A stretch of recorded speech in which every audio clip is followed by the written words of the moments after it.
Футболда ақша маңызы жағынан алғашқы орындарда. Бүгінде ақшаң болмаса, Лестер сияқты ертегі жасау қиынның қиыны. Арабтардың келуімен футболда ақша тым көп. Трансфер құны да футболшыларға берілетін жалақы да көбейіп жатыр. Бәріңе сәлем, мен Есет Төлеш. Екінші тайм арнасында жаңа айдар. Мұнда әр клубтың футболшылары жылына қанша жалақы алатынын айтамыз. Алғашқы шығарылым осы маусымдағы басты ньюсмейкер Челси клубына арналады. Бүгін Челси футболшыларының жалақысын айтамыз. Бірден ескерте кетейін. Мен бұл шығарылымдарда футбол қаржысын зерттейтін сайттардың ақпараттарына иек артамын.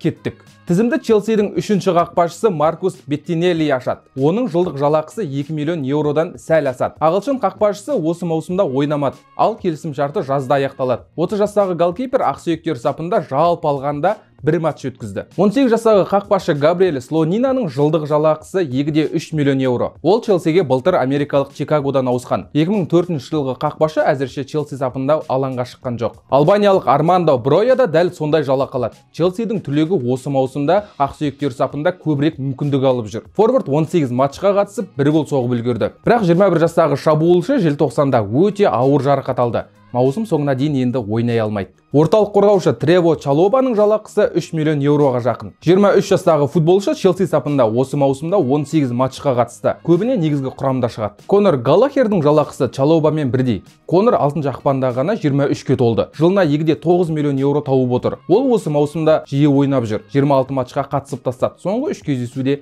негізгі құрамда шықты. 2021 жылы Челси Чемпиондар лигасын жеңіп алуына біраз үлес қосқан Эдуард Мендидің жалақысы 3,2 миллион еуро. Салыстырмалы түрде сенегалдық қақпашы 2020 жылға дейін Ренде жылына 770 мың еуро алып жүрген. Қазір бұл соманы 3 айда ғана табады. Менди осы маусымда негізгі құрамда бастады, бірақ желтоқсанда иығын жарақаттап әлі емделіп жатыр. Мейсон Маунттың жылдық табысы 4,7 миллион еуро. Челси сапындағы үздік ойыншылардың бірі, басқалармен салыстырғанда көп жалақы алмайды. Бірақ оның келісім шарты 2024 жылы аяқталады. Клуб басшылығы жалақысын көбейтіп, жаңа келісім шарт ұсынатыны анық. Ол осы маусымда 28 матчқа қатысып, 3 гол мен 6 ассист автор атанды. 21 жастағы Бенуа Бадиашиль Челсиге биыл қаңтарда ғана келді. Жалақысы да жаман емес. Жылына 5,3 миллион еуро. Монакода жылдық табысы жарты миллионнан әрең асатын. Бадиашиль Лондонға келгелі 3 матчта негізгі құрамда шығып үлгерді. Денис Закария маусым басында Ювентустан жалға алынған. Лондондықтар бір маусым үшін Закарияға 5,3 миллион еуро төлейді. Швейцариялықтың өмірі рахат болып жүр. Челсиге келгелі 7 матчқа ғана қатысты. Бір гол соқты. Желтоқсанның соңынан бері жиі шыға бастап еді. Жақында енді жарақат алып қалды. Қаңтардағы басты трансферлердің бірі украиналық Михаил Мудриктің Челсидегі жылдық табысы 5 миллион 900 мың еуродан сәл асады. Аптасына 113 мың еуро. Оның келісім шарты 2031 жылдың жазына дейін жасалды. Осы уақыт ішінде украиналық футболшы 53 миллион еуро табады. 22 жастағы Венгер Челси сапында әзірше тек 2 матч өткізді. Мудрик трансферге кеткен ақшаны ақтай алама? Пікірге жаза кет. 19 жастағы Карне Чуквумека Мудрикпен бірдей жалақы алады. Ол былтыр Астон Вилладан ауысып келген болатын. Әзірше тек 9 матч өткізді. Карнедің Астон Вилладағы жалақысы қанша болғанын білесіңдер ме?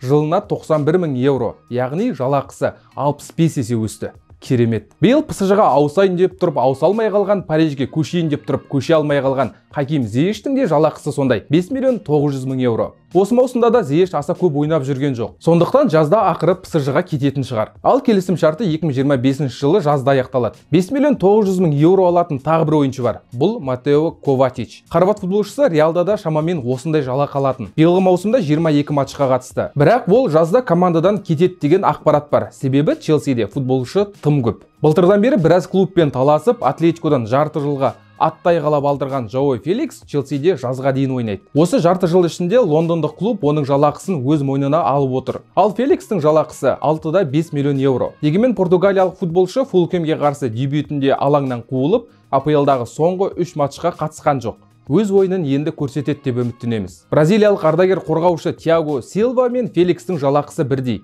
38 жастағы футболшы 6,5 миллион еуро табады. Әрине, ПСЖ-да ойнаған Силваның жалақысы кезінде көп еді. Мысалы, Париждегі соңғы маусымда жылына 18 миллион еуро алған. Тиаго осы маусымда да негізгі құрамда ойнап жүр. Келісім шарты биыл жазда аяқталады. Бірақ бразилиялық қорғаушы Челсимен келісім шартын ұзартуға дайын екенін айтқан болатын. Челси түлегі Рубен Лофтус-Чик те 27 жасқа келіп қалды. Футболшы қарашадан бері алаңға шықпады. Жарақаты кедергі келтіріп жүр. Лофтус-Чик Челсидің негізгі командасына өткен кезде жылына 500 мың мың еуро табатын. Кейін 2 миллион болды. Ал 2019 жылы жаңа келісімшартқа отырғаннан бері жылдық табысы артты. Енді оның жалақысы 7 миллион еуродан көп. Ақсүйектер сапында 3 футболшының жалақысы 8-8 миллион еуро. Оның бірі Кай Хаверц. Неміс футболшысы Байерде 2 миллион алып жүреді. Қазір табысы бірнеше есеге көбейді. Хаверц осы маусымда 28 матчқа қатысты, 6 гол соқты. Хаверцпен бірге Кристиан Пулишич те осынша табады. Америкалық футболшы көбіне қосалқы құрамнан шығады. Ал қаңтардың басында тізесін жарақаттап алды. Содан бері алаңға шықпады. Осы маусымда 1 гол ғана соқты. Кепа Аризабалаганың да жалақысы 8-8 миллион еуро. Испаниялық қақпашы үшін соңғы 2 маусым сәтсіз болған. Ал биыл негізгі құрамдағы орнын қайтарып алды. Кейінгі 3 кездесуде қақпасына гол жіберген жоқ. Челсидегі топ 10-ға да жеттік. Және оны ашатын Пьер-Эмерик Обамеянг. Көбіне екінші таймда алаңға шығатын форвард осы маусымда топырлатып 3 гол соғып тастады. Жалақысы 9-4 миллион еуро. Арсеналда жүрген кезде әлде қайда көп алатын. Келісімшарты 2024 жылы аяқталады. Бірақ габондық футболшы лондондық командадан кеткісі келеді. Жазда оған біраз команда таласайын деп тұр. 9-шы орында Марк Кукурелия. Жылдық табысы 10 миллион 361 мың еуро. Испаниялық қорғаушыны былтыр жаңа басшылық сатып алған болатын. Спойлер.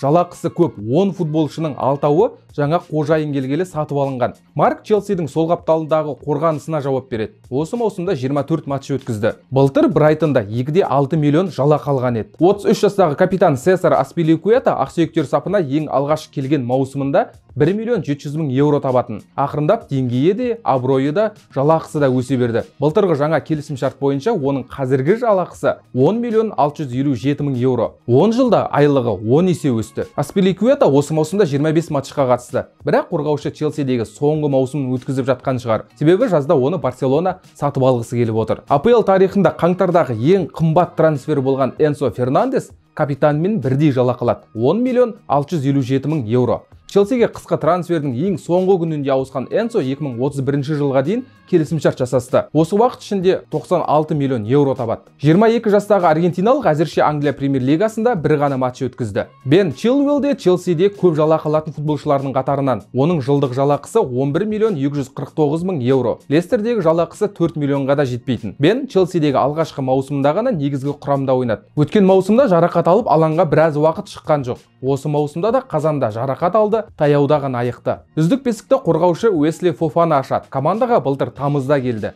Жылына 11 миллион 741 мың еуро алады. Ақсүйектер 22 жастағы французға көп сенім артып отыр. Сондықтан 2029 жылға дейін келісімшарт жасасты. Бірақ осы маусым Фофана үшін сәтсіз, әзірше 6 матчқа ғана қатысты. Қазанда тізесін жарақаттап алған болатын. Содан бері алаңға шыққан жоқ. Уэсли Лестердің өзінде жалақысы көп футболшылар қатарына кірмейтін. Жылдық табысы 1 миллионнан сәл ғана асатын. Соған қарағанда ақсүйектер қорғаушыға топ деңгейде ойнайды деген сенім артып отыр. Оң қапталдағы қорғаушы Рис Джеймске топ клубтардың көзі түсіп отыр. Сондықтан Челси былтыр жазда қорғаушымен келісім шартын 2028 жылға дейін ұзартып, айлығын 2,5 есе көбейтті. Былтырға дейін 5-9 миллион алып жүрген. Қазіргі табысы 14 миллион 702 мың еуро. Осыдан 5 жыл бұрын Уиган сапында жылына 300 мың еуроға доп теуіп жүрген Джеймс аянбай тер төгіп, Челсидегі жалақысы ең көп футболшылар қатарына кіріп отыр. Джеймс осы маусымда 9 матчқа ғана қатысты, себебі 2 рет тізесін жарақаттап алды. Нголо Канте 3-ші орында, жалақысы да жарақаты да көп тағы бір ойыншы. Француздың жылдық табысы 17 миллион 170 мың еуро. Челсиге енді ауысқан кезде қазіргіден 2 есе аз жалақы алатын. Бірақ алаңдағы ойынмен лайық түрде келісім шартын ұзартып, жалақысын өсірді. Негізі Кантенің жалақысына ешкімнің күмәні жоқ шығар. Футболшы алаң ортасында ойқастап Челсиге біраз жеңіс сыйлады. Бірақ осы маусымда ауыр жарақат алды. АПЛдың алғашқы 2 турына қатысып, тамыздың аяғында жарақаттанған. Содан бері доп көрмей кетті. Әлі емделіп жатыр. Бірақ ақпанның аяғында жаттығуға оралуы қажет. Биыл жазда Кантенің келісім шарты аяқталады. Футболшыны Барселона өз қатарына қосқысы келеді. Дегенмен Челсиде келісім шартты ұзартуға кетәрі емес. 8 жыл Наполидің қорғанысына жауап берген Калиду Кулибали былтырдан бері Челси ойыншысы. Жылына 17 миллион 466 мың еуро табады. Сенегалды қорғаушы Наполиде де қара жаяу емес еді. Ол жақта жылына 11 миллион жалақы алып отырды. Кулибали осы маусымда 20 матч өткізді, бірақ соңғы 3 ойында қорғаушы қосалқы құрамда қалды. Бас бапкер Грэм Поттер 2 орталық қорғаушы позициясын Силва мен Бадиашвилиге тапсырып жүр. Бірақ сенегалдық футболшы негізгі құрамға оралатын шығар. Оған бекерден бекер 4 жыл бойы осынша көп жалақы бермес. Бірінші орынға да келдік. Челсиде жалақысы ең көп футболшы кім?